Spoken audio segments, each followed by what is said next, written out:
Welcome to Revenge with Lyra. My name is Claire Morgan. I'm 32 years old, and the day everything in my marriage shattered didn't start with yelling or fighting. It started with the sound of twisting metal and my own heartbeat pounding in my ears. The rain had turned the road slick, and when the truck beside me swerved unexpectedly, my small car spun like a leaf caught in a storm. I remember the screech of tires, the violent jolt, and then silence, so loud it felt unreal. By the time the paramedics pulled me out, my hands were numb, my hair was stuck to my face, and I could barely tell if the shaking in my body was from the crash or from pure fear. When they wheeled me into the ER, the bright lights burned my eyes. A nurse asked gently, "Is someone coming for you?" I nodded automatically, because that's what a married woman is supposed to say. I believed my husband, Daniel, would rush to me. I believed I mattered enough. With trembling fingers, I called him.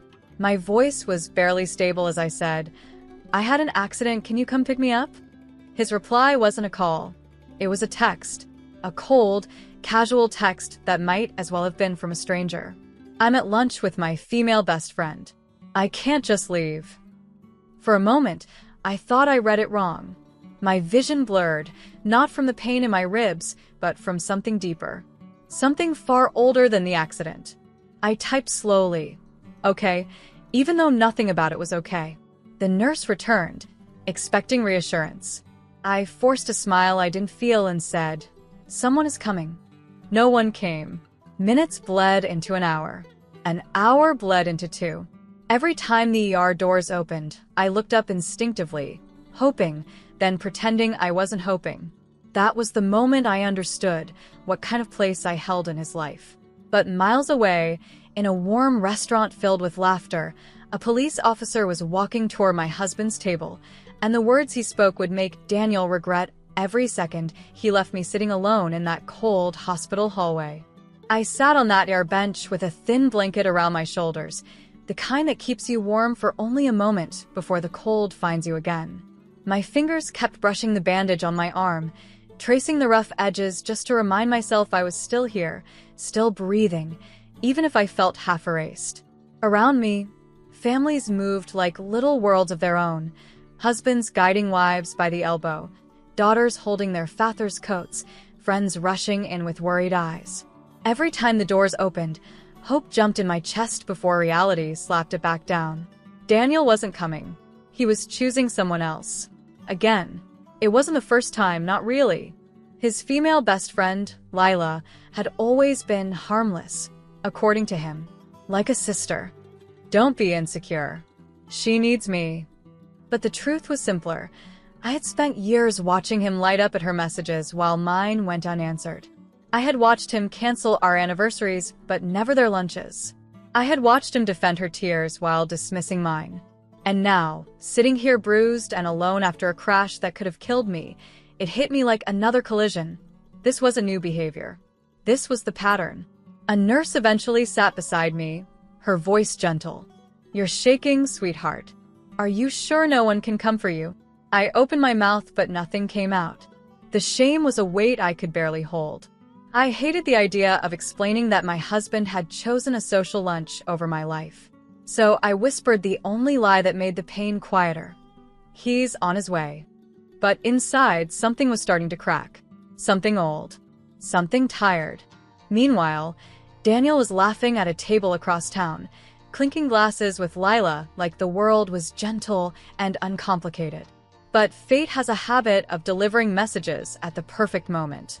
Because while I sat alone in that hospital hallway, a police officer stepped into that same restaurant, scanning faces, checking names from a report taken at the accident scene. And when his eyes landed on Daniel, everything began to shift. While I sat in the ER hallway tracing the lines of the tiled floor, unaware of anything except the dull ache in my bones and the sharper ache in my chest, the universe was already setting the next scene in motion. Across town, the restaurant buzzed with warm chatter and clinking silverware. Daniel always chose places with dim lights and soft music, the kind of places where he felt important, admired, seen. And sitting across from him, as usual, was Lila, tilting her head, laughing a little too sweetly, brushing her hair back in that slow way she knew he noticed.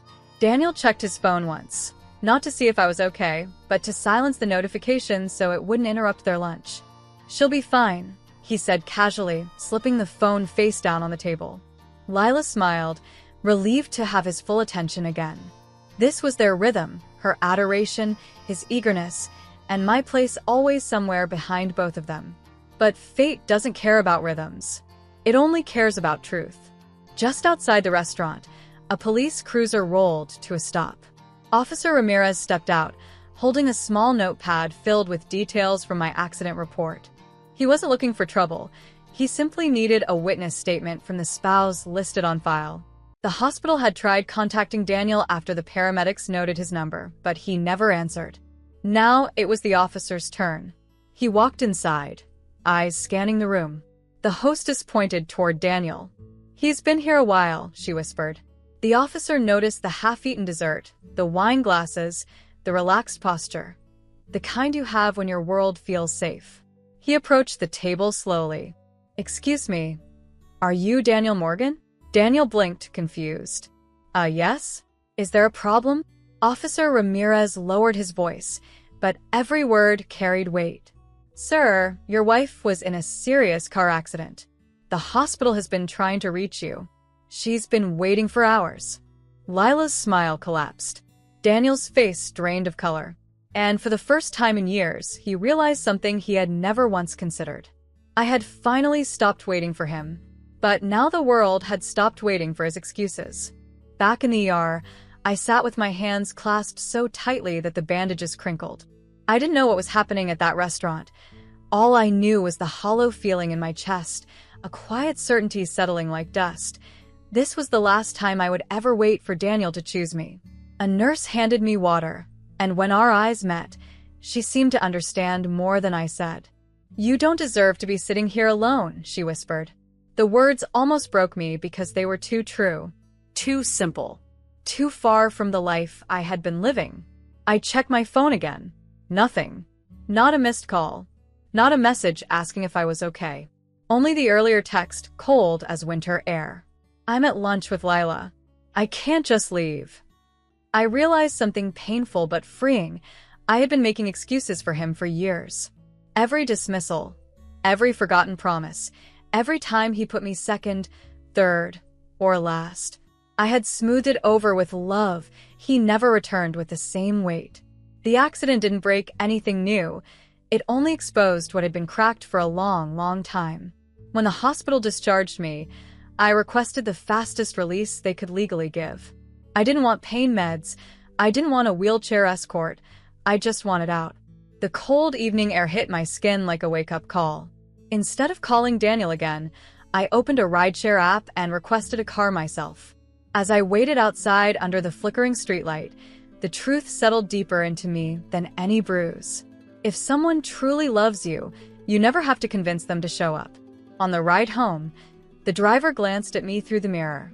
I must have looked fragile, seatbelt trembling against my sore ribs, but my voice was calm when I said, "Just take me home."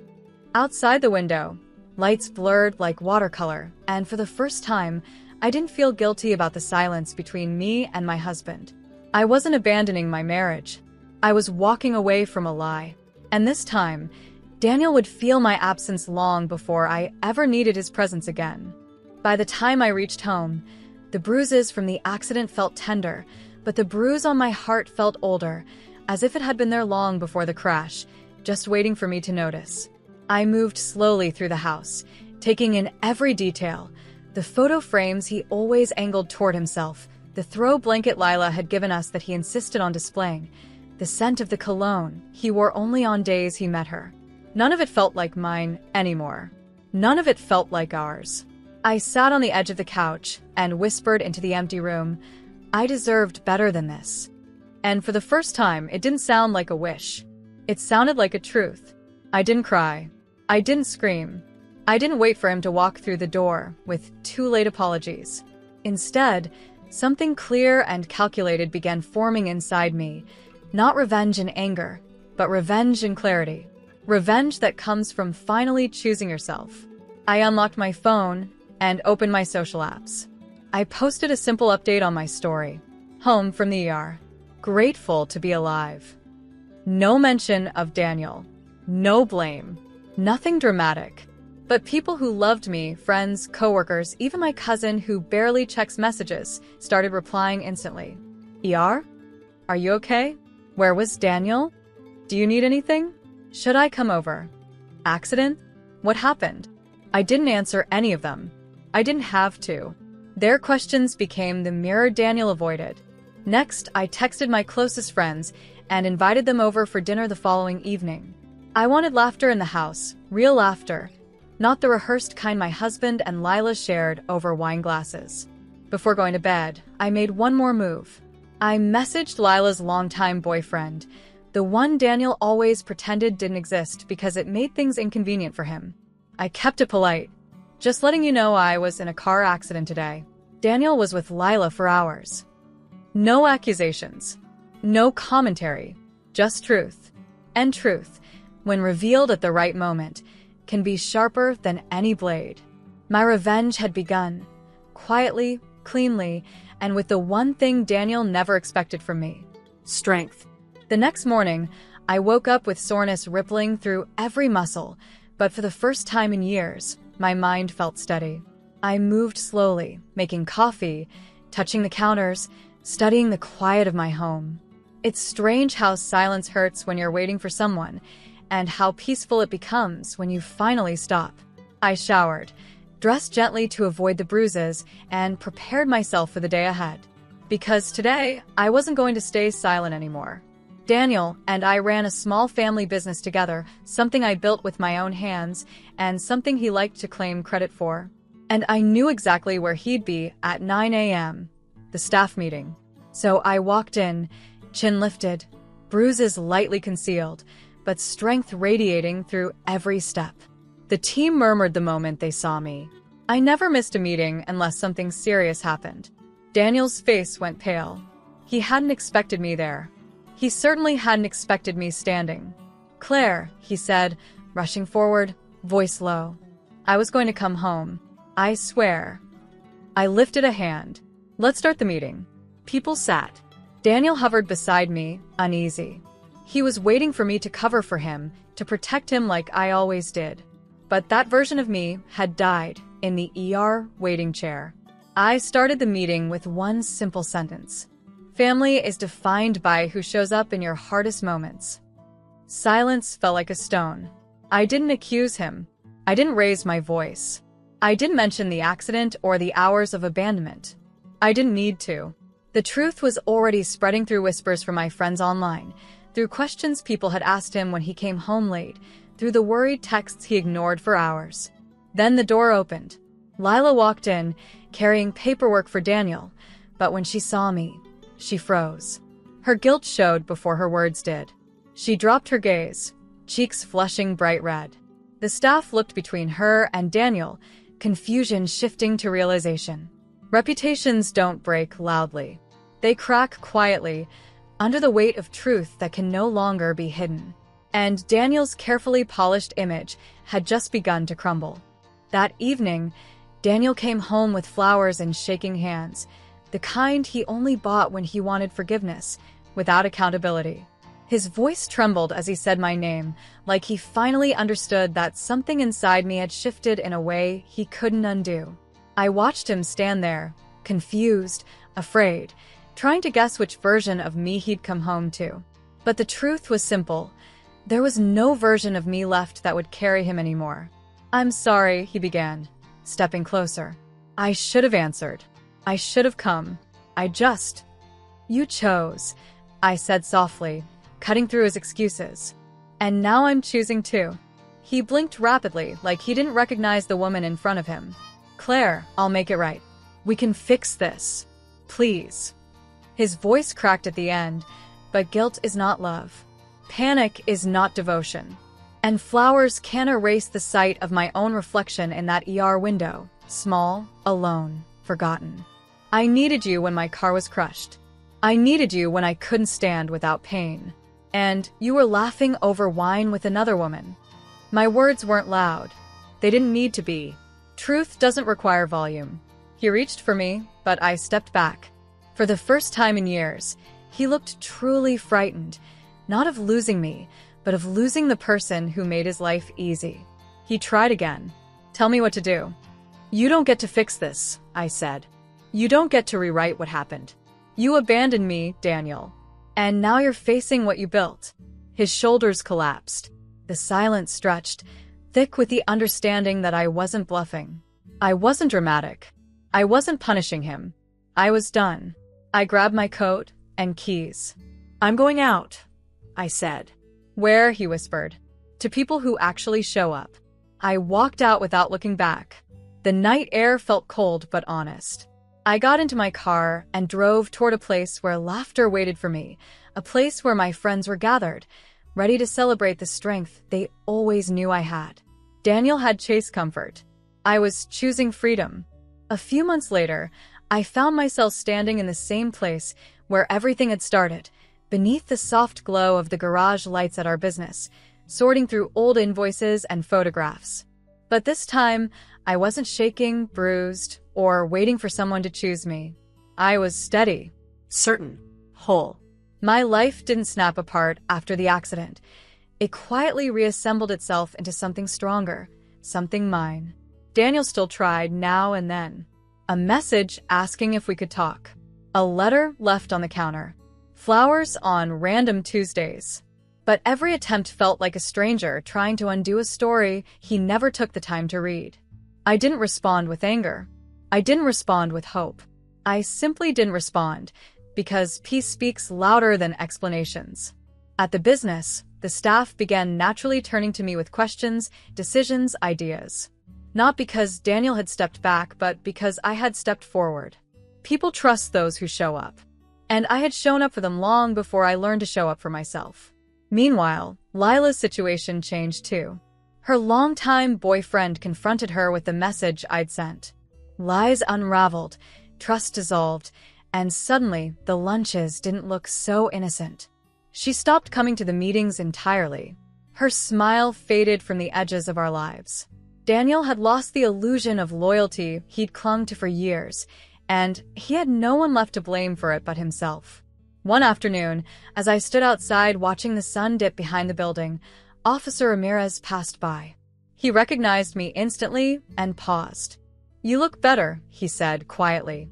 "Stronger." "I am," I replied.